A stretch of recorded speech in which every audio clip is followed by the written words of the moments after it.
encore des vies, et la vôtre peut être la prochaine. Continuez fermement dans votre parcours et comptez toujours sur moi.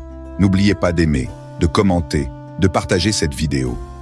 Et si vous n'êtes pas encore abonné, n'oubliez pas de vous abonner à la chaîne.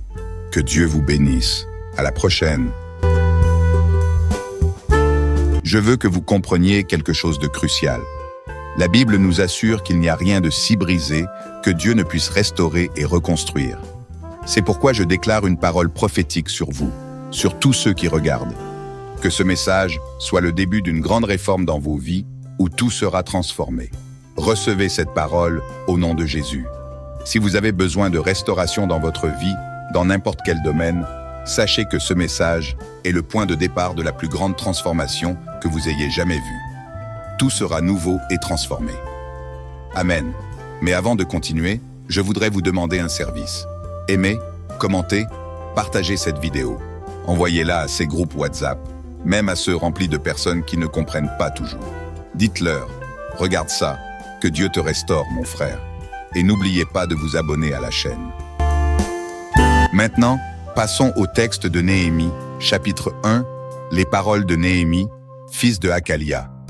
Au mois de Kislev, la 20e année, alors que j'étais à Suse, la capitale, Hanani, l'un de mes frères, est venu de Juda avec quelques hommes, et je leur ai demandé des nouvelles des Juifs qui étaient restés, les survivants de la captivité, et aussi de Jérusalem. Et ils m'ont répondu, ceux qui ont survécu à la captivité et qui sont là dans la province endurent de grandes souffrances et humiliations.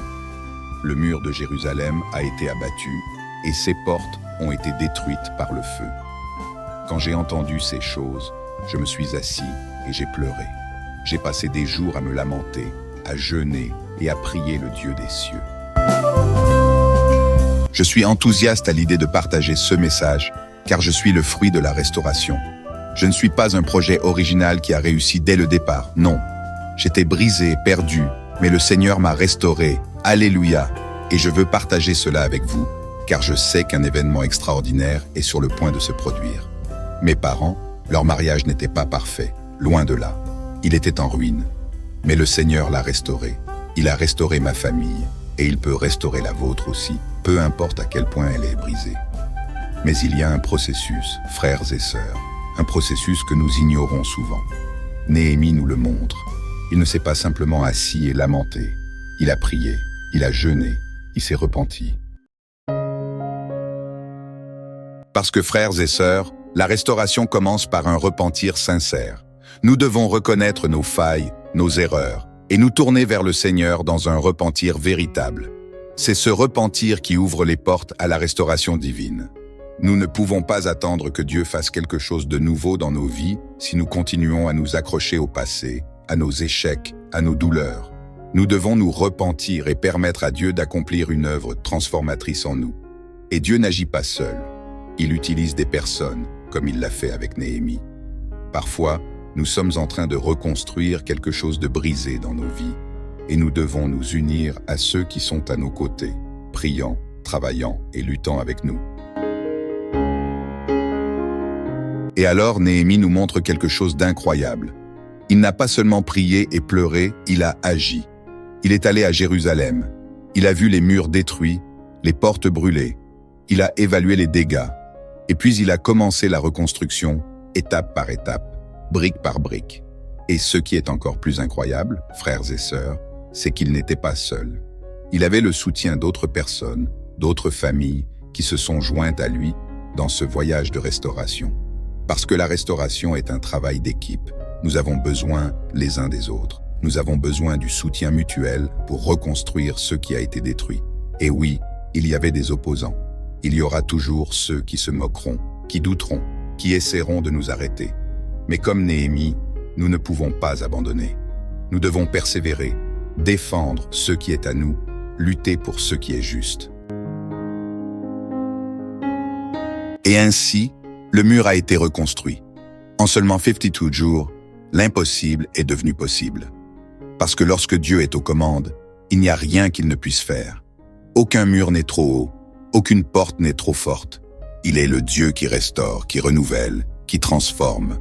Alors, frères et sœurs, croyez en la restauration.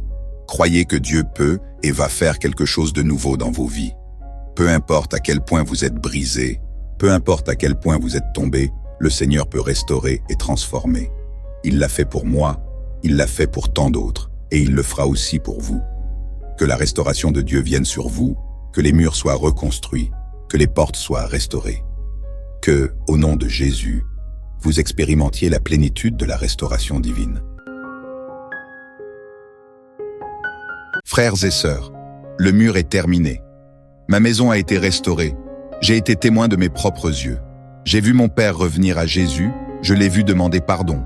Je l'ai vu traiter mes enfants d'une manière qu'il n'avait jamais faite auparavant, parce que Dieu l'a restauré. Aujourd'hui, j'entends des mots d'amour, je reçois des éloges, je vis des expériences que je n'aurais jamais imaginées. Mes parents sont différents aujourd'hui. Dieu a restauré ma vie.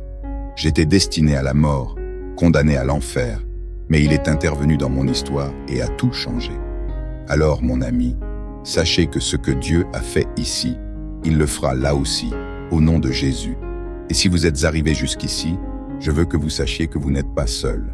Nous sommes là pour marcher avec vous, pour prier pour vous aider dans ce voyage de restauration. Parce que ce que Dieu a commencé en vous, il est fidèle pour le compléter. Que la restauration continue dans vos vies, que vous soyez témoins du pouvoir transformateur de Dieu. Au nom de Jésus. Priez avec moi en ce moment. Seigneur, je viens déclarer qu'il y ait restauration dans la vie de cette personne qui prie avec moi. Restaure sa maison, sa famille, dans tous les domaines dont elle a besoin. Dieu, que cette restauration transforme la valeur des choses. Ce qui était autrefois fragile deviendra fort. Ce qui était sans engagement sera extrêmement engagé. Ce qui était vide sera comblé. Ce qui était temporaire deviendra durable. Et rien ne pourra détruire ce que le Seigneur fera dans sa maison, dans sa famille et dans son histoire, au nom de Jésus. Seigneur, en ton nom, Jésus, Alléluia. En ton nom, Seigneur, je déclare que les restaurations commencent maintenant. Que le son des outils de travail et la poussière d'un chantier puissant soient évidents. Des vies seront transformées. Des mariages seront restaurés au nom de Jésus. Père, nous ne serons pas vaincus, car lorsque la restauration sera terminée, c'est ton nom qui sera glorifié au nom de Jésus. Rappelez-vous, le lendemain sera encore meilleur. Dieu restaure des vies et la vôtre peut être la prochaine. Continuez fermement dans votre parcours et comptez toujours sur moi. N'oubliez pas d'aimer, de commenter, de partager cette vidéo. Et si vous n'êtes pas encore abonné, n'oubliez pas de vous abonner à la chaîne. Que Dieu vous bénisse. À la prochaine.